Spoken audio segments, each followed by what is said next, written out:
What's up, everybody? Dog 1985. There's levels to this, man. Let me tell you, the writing is on the wall. The writing is on the wall, and Microsoft was 100% correct this generation. This is not a battle between the consoles. It's really not. It's a battle between ecosystems. And the reason Microsoft saw Google and Amazon as competition is because arguably those two things already have a huge ecosystem. There's plenty of people that use Google. There's plenty right now. If you're watching this YouTube video, you already have Google Stadia, and I've mentioned that before. A lot of us use Amazon Prime, so we understand these companies already. So they already have a user base, and Microsoft saw that the future of gaming, whether you want to believe it or not, is subscription service. So the actual box in which you decide to consume your content really doesn't matter. The same way that Netflix doesn't care whether or not you watch Netflix on your phone, on a Fire Stick, on a Google Chromecast, Netflix doesn't care. All they care about is that you watch Netflix. So I believe, yes, that Microsoft eventually is going to care more about Game Pass and their ecosystem than they will about their actual hardware. However, their hardware is still another means to get you into it. So it doesn't mean that they're going to stop. Not necessarily. If they do, then they do, but not necessarily.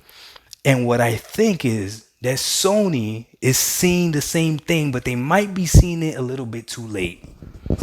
They might be seeing it a little bit too late. Right now, in this very moment, if you're just looking at gaming from a gaming perspective, just games, right? Just games, then you can make the argument as to why the PS5 may be a better choice for you. But if you're looking at gaming as something that encompasses a lot more areas of your life, meaning you want to be able to play on the go, you want to be able to play when you go to a friend's house, you want to be able to play on your computer, you want to be able to play what, and you want to be able to play at whatever price point you want, whether it's $300, whether it's $500, or whether it's from last gen console. There is no question about it. The ecosystem that is the best right now is the Microsoft ecosystem. It's not even a question. It's not even a question. And the writing, again, I said it's on the wall because what Microsoft is trying to do with Game Pass could possibly be very revolutionary. And this is what I mean.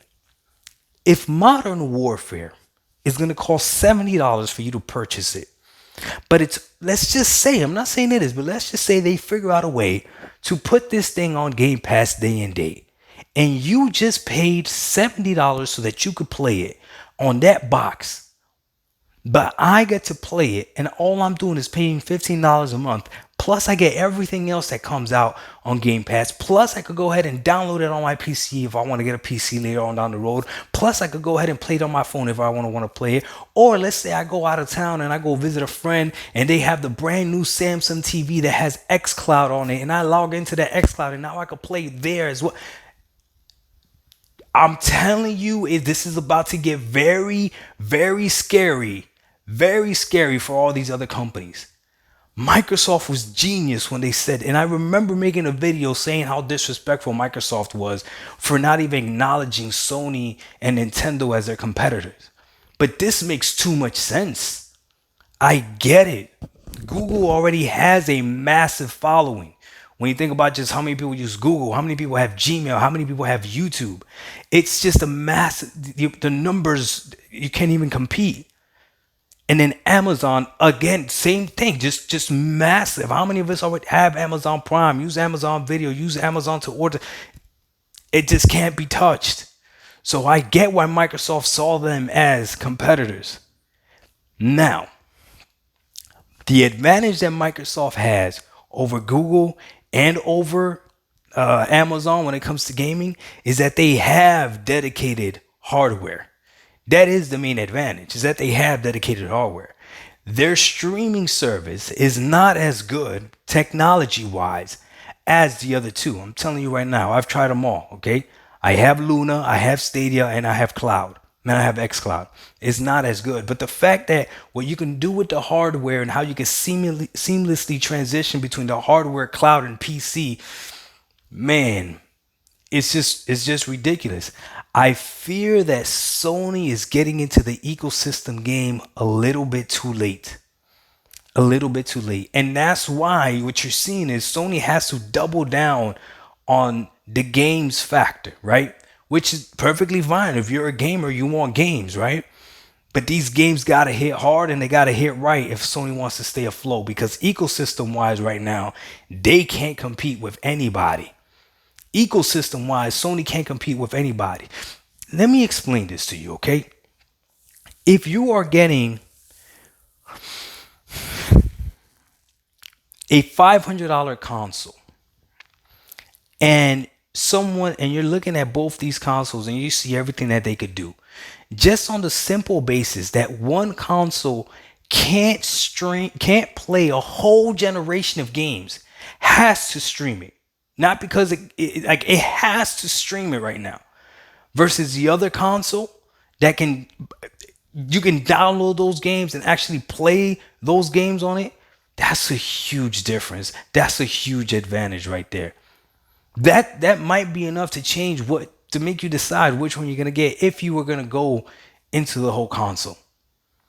If you purchase a game, right, on one platform, right, knowing the fact that it transitions over to this platform on the PC side, that's huge as well. If you have a Game Pass library, a Game Pass Ultimate library on console, you already have a Game Pass library on PC where you can download the games and use the power of that PC. The PlayStation platform, you can't do that right now. Even if you have PlayStation Premium, all those games that you can download on the PlayStation Premium, you can't download on the PC. You're gonna have to stream those games. And hopefully the stream works for you. But I promise you this, it's not as good as streaming on Stadia. It's just not. It's not as good as streaming on freaking Luna. It's just not. So overall encompassing, the ecosystem is what matters the most. And look, man, I'm gonna leave you with this last statement. Everyone that's anti-subscription service because you want to own your games, I want you to really realize you really don't own these games anymore anyways. You really don't own these games anymore anyways. It's not the same as when you had a Nintendo 64 and you put that cartridge in. No matter how long that system has been offline, whatever, it didn't matter. They didn't have to validate anything. You knew the game was going to work. Didn't matter, no ifs, ands, or buts about it. Okay. Now, there might be a few games out there that you might feel confident saying, oh, I could play this offline, I could play that offline, I could play this offline. But the fact that every single game that's out for that console you can't, and the fact that you have purchased, I know you have purchased a game that you have to play online, that proves my point. So you're not really about ownership at this point. And if you are about ownership, you don't care to own everything else. You have your music subscription service. You have your TV subscription service. You have your what else? What else? Movie, TV, television subscription service, right? Some of you guys are paying a subscription service to be able to save your own photos online, paying for iCloud and paying for freaking Google Photos. Not even paying for the own pictures that you take. You're paying for. You don't even own that anymore, because if you stop paying for it, you can't even save it. You're gonna have to delete stuff. Look, man, ecosystem wise, it's not even close right now, and it might even get scarier. We'll see though. A few more days. We have the Bethesda showcase. This could get really bad, really ugly, really quick for Sony and PlayStation. And you can see it. You can see the writing on the wall. They're pushing for PC so hard because they know they have to expand their ecosystem. Keeping their ecosystem tied to that box is no longer enough. Timed exclusives is what's on that side. Dark 1985. There's levels to this. You know I'm right. We out. Peace.